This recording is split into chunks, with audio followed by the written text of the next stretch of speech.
أعوذ بالله من الشيطان الرجيم بسم الله الرحمن الرحيم الحمد لله الصلاة والسلام على رسول الله وعلى آله وأصحابه ثم أما بعد السلام عليكم ورحمة الله وبركاته برادران و خواهران و بینندگان و شنوندگان محترم، الحمدلله که ما و شما از کتاب بناء الاطفال مختصر بناء الافعال، از این کتابچه علمی صرف و از این کتاب 22 باب صرفی ما و شما 20 باب صرفی را گرفتیم، یا می توانیم بگوییم 20 درس ما و شما از این کتاب گرفتیم و حالا باشد درس 21 یا باب 21 از 22 باب صرفی را بیان خواهیم کرد که در صحیفه 15 صاحب کتاب عنوان گذاری میکند که الباب الواحد والعشرون، یعنی باب 21 از 22 باب صرفی. چطور که شما میبینید اینجا بنده نوشته کردم که الباب الواحد والعشرون، یعنی باب 21 از 22 باب صرفی. پس 22 باب صرفی همون تقسیماتی که پیشتر ذکر میکردیم که 22 باب با 4 قسم تقسیم میشود: 6 باب ثلاثی مجرد، 12 باب ثلاثی مزید و 1 باب رباعی مجرد و 3 باب رباعی مزید، که 3 باب رباعی مزید درس گذشته بیان کردیم که به 2 قسم تقسیم می شود. 1 باب این 1 حرف زیادتی دارد و 2 باب این 2 حرف زیادتی دارد. 2 باب این 2 حرف زیادتی دارد. پس ما و شما اون بابی که 1 حرف زیادتی دارد درس گذشته گرفتیمش، باب 1 رباعی مجردش میگفتن یا باب 20. و حالا ما و شما از این 2 باب یکمش را میگیریم که از این 3 دوم باب و از این 2 باب یکمش که اون 2 حرف زیادتی دارد. چطوره که اینجا شما میبینید در ترازوی ما 2 حرف زیادتی است. پس با دقت باشید که اینجا در این کلمه 2 حرف زیادتی است.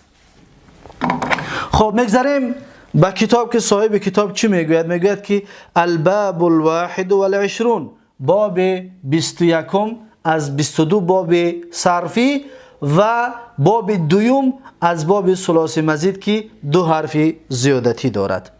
خب وزنه، انا که میگن ترازوی این باب ترازوش افعن للا یفعن لیلو افعن لالن. دقت بدید، افعن للا یفعن لیلو افعن لالن. این ترازوی باب 21 است. اکنون هموزن این ترازوی ما موزونه، هموزنش احرنجم یحرنجم احرنجامن. احرنجم را ترجمهش جمع شد. احرنجم ترجمهش چی است؟ جمع شد. پس ما گفتیم در اینجا 2 حرف زیادتی است. پس اون 2 حرف کدام است؟ از ترازو ما زودتر معین کرده میتونیم که یکمش چی است؟ این حرف الف است. یکم حرف زیادتی با 1 حرف زیادتی دارد، اون چی است؟ ف اصل کلمه است، عین اصل کلمه است. معلوم شد که نون از حرفای زیادتی است، از حرفای سألتمونی ها که گفتیم 10 حرفی که از اون زیادتی میاد. پس این نون همون از سألتمونی ها است. پس ببینید افعن للا، الف یعنی حمزه با نون حرفای چه بودن؟ حرفای زایده. 2 حرفی زیادتی بوده در ترازو. در موزون در کلمه هم همین گپ است. یکم نون، دوم چیه؟ دوم حرف نون. 2 حرفی زیادتی در این کلمه وجود دارد. پس اصل این کلمه چی است؟ وقتی که این 2 حرفش زیادتی که باشد، اصل این کلمه به این طریقه است. ببینید الف هم میگیره میپرتیم، نون هم میپرتیم، پس این 4 حرفش میمونه میشود حر جمع. دقت بدید، حر جمع. حر جمع را معنیش چی است؟ هرجمه جمع کرد. هرجمه از باب چند است؟ باب 19. باب رباعی مجرد، باب دحرجه. هرجمه یا که یحرجمو فعل مضارعش. پس این اصل باب چی بوده است؟ باب 19. باب 19 را باب 21 برای چی آوردیم؟ صاحب کتاب بیانش میکند، حالا خواهیم این را خواند. پیش از اونه که برای چی این باب 19 را باب 21 آوردیم، اولا علامت این باب رو بخوریم که نشانش چی است. ما از کجا بدانیم که این باب 21 است یا باب دوم از رباعی مزید است؟ میگوید که و علامته، نشانه این باب میگه همین است. نشانه اش که ان یکون ماضیه علی 6 احرف. میگه ماضیش اهمیت بده، میگه 6 تا حرف دارد. دقت بتین 1 2 3 4 5 6 تا ماضیش 6 تا حرف دارد. در فعل ماضی 6 تا حرف است. در ترازو 6 تا موضوع ببینید 1 2 3 4 5 6 تا 6 تا حرف دارد در فعل ماضی. خب این 6 حرف چی طور می آید؟ بیان میکند. میگوید که بزیادت الحمزه فی اوله. این اصلش است. در اولش میگه یک حمزه را زیادی کردیم. ما ببینید یک حمزه زیادی کردیم. یکم کاری کردمون و نون بین العین و اللام الاولى.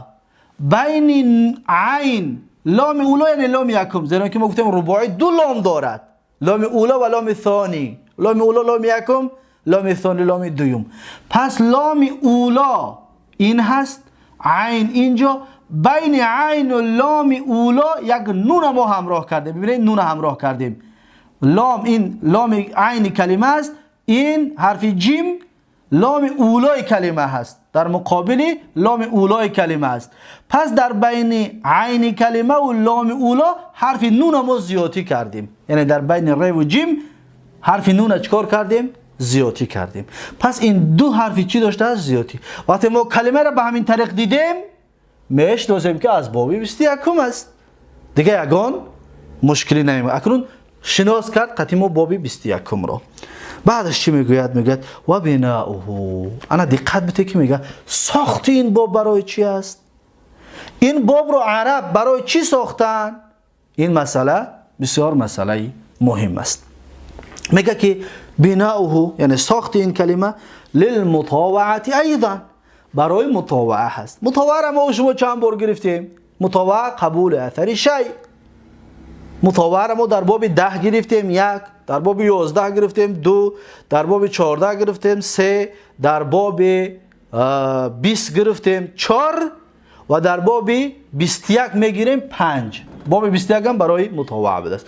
پس از 22 باب صرفی 5 بابش برای مطاوعه هست. دقت بدید 5 بابش برای مطاوعه هست.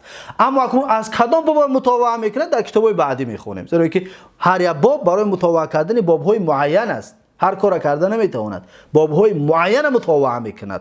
پس این را در کتابای بعدی ان شاء الله خواهیم خواند. فقط همین قدر بدونید که 5 باب از 22 باب میخوندگی ما برای مطاوعه هست که حالا ما و شما در باب 21 قرار داریم. خب صاحب کتاب چی میگوید؟ برای مطاوعه است همچنین نحو. اکنون مثالش رو میارد. مثال رو بسیار دقت بدید. مثلا میگه که هرجمت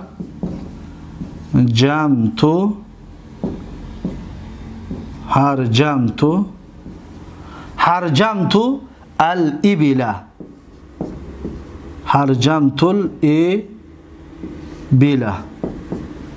هرجمت الابل. اکنون دقت بدید.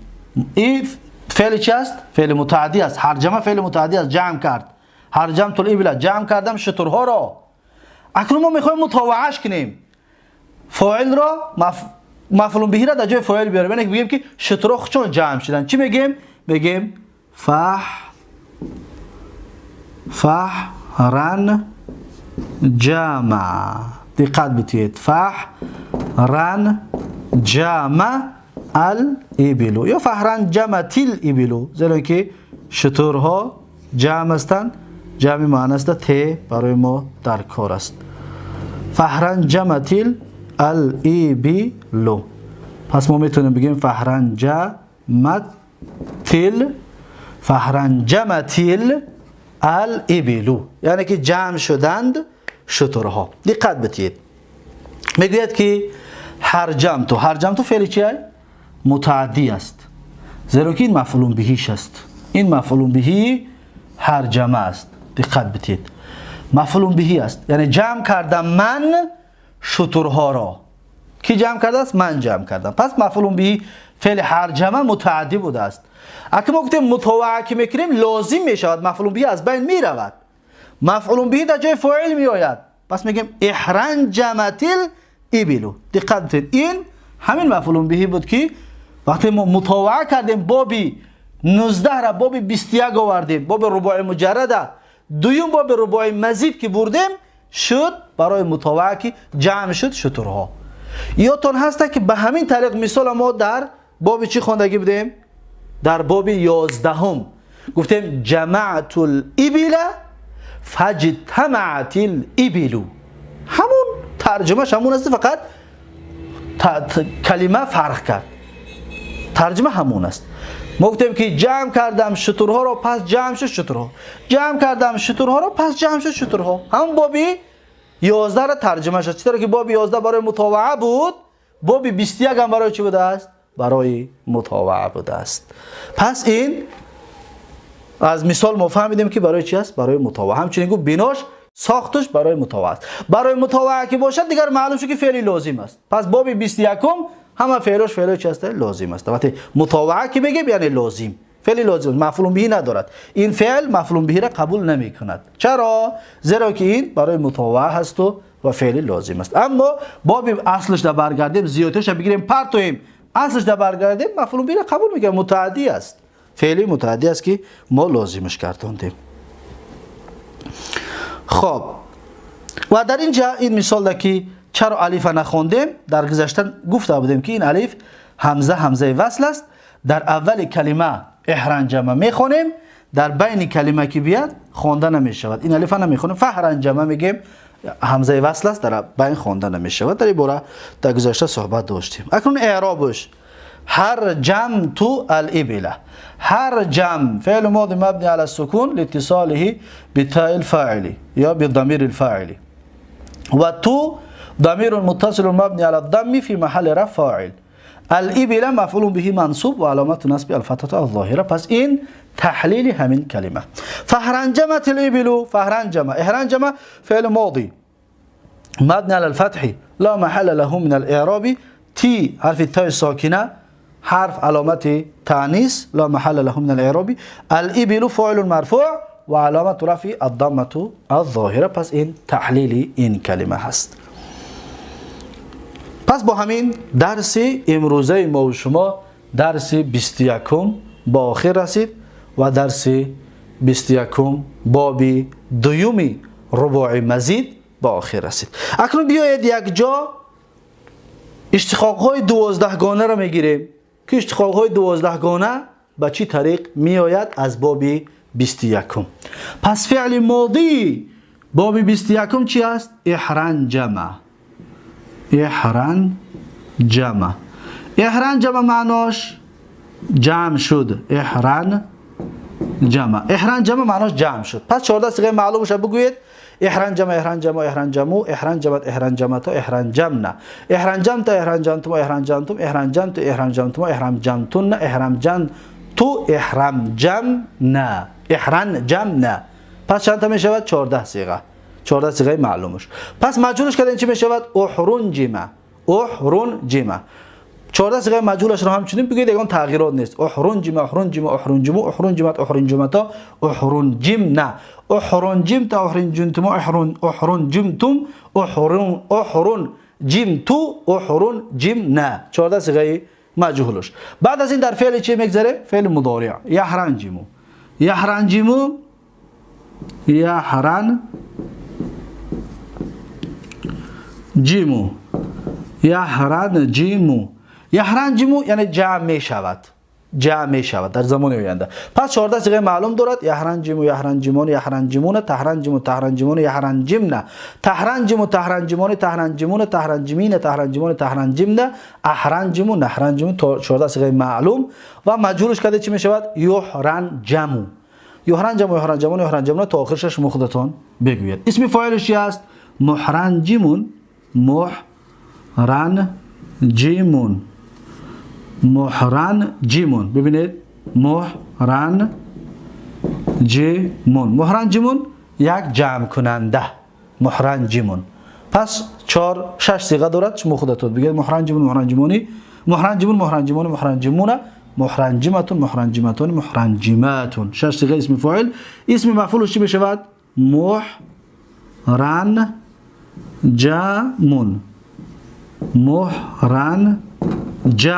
محرنجمون یک چیزی جمع کرده شده. محرنجماتون. 6 صیغه اسم مفعول.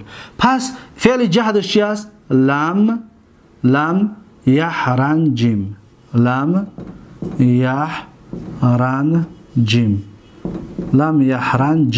یحرنجم یعنی جمع نشد در زمان گذشته. 14 صیغه معلوم و 14 صیغه مجهولش رو شما خودتون بگویید. پس فعل نفیش چی است؟ لا یحرنجم.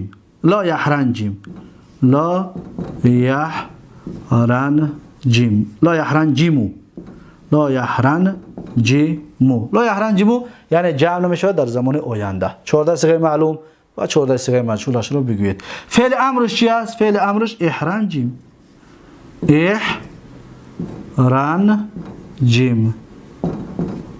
احرنجم یعنی جمع شو. جمع شو.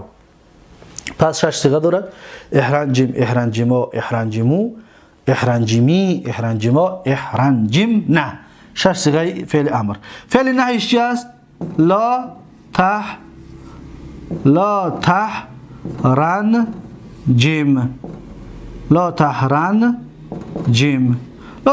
معناش جمع نشو. 8 صیغه معلوم دارد. لا تحرنجم، لا تحرنجما، لا تحرنجمو، لا تحرنجمی، لا تحرنجما، لا تحرنجمنا، ولا احرنجمو ولا نحرنجمو. لا احرنجم و لا نحرنجم. پس این فعل نهی معلومش است. و مجهولش لا تحرنجم. 14 صیغه دارد، شما خودتون بگویید. اسم زمان و مکانش به مثل چی است؟ اسم زمان و مکانش به مثل اسم مفعول هست. محرنجمون به مثل اسم مفعول هست که را شما خودتون میدانید یا که بارها تکرار کردیم که از غیر ثلاثی مجرد اسم زمان و مکان به مثل اسم مفعول میشد که نامش اسم مشترک است. اسم مشترک 4 چیز را میگن. اسم مفعول 1، اسم زمان 2، اسم مکان 3، مصدر میمی 4. پس محرنجمون انا همین 4 چیز است که اسم مشترک است. چطور گفتیم؟ از سیاق جمله میفهمیم که کدام یکی از اینها هست. و اسم آلت چی؟ اسم آلت از این باب نمی آید و اسم تفضیل همچنین از این باب نمی آید. پس اسم آلت، اسم تفضیل بارها تکرار کردیم که خاص باب ثلاثی مجرد است. از غیر باب ثلاثی مجرد اسم آلت، اسم تفضیل نمی آید. پس این هست درس 21 ما و شما و باب 21 از 22 باب صرفی. درس آینده انشاءالله باب 22 رو میگیریم. با همین این کتاب 22 باب صرفی به پایان میرسد و بعد از اون الله راضی باشد ما و شما کتاب صرفی میر را با کتاب الاجرومیه شروع خواهیم کرد. بارک الله فیکم و جزاکم الله خیرا. و تا درس آینده یک شما رو به الله تبارک و تعالی میسپارم. امیدوار هستم که از این درس ها فایده به دست آورده باشید. و چطوری که درس گذشته قید کرده بودیم که وقتی کلمه ها حرفش زیاد که می شود عرب کم استفادهش میبرد. این کلمه ها را عرب همچنین کم استفاده میبرد، برای امو مثال های زیاد نمیاریم به مثل که در گذشته مثال های زیاد می آوردیم. عرب کم استفادهش میبرد و به همین سبب یک مثال قطعی، دو مثال قطعی کفایه میکنیم و با همین فهمیدن ان شاء الله کفایه میکنیم. بارک الله فیکم و جزاکم الله خیرا و السلام علیکم و رحمت الله و برکاته.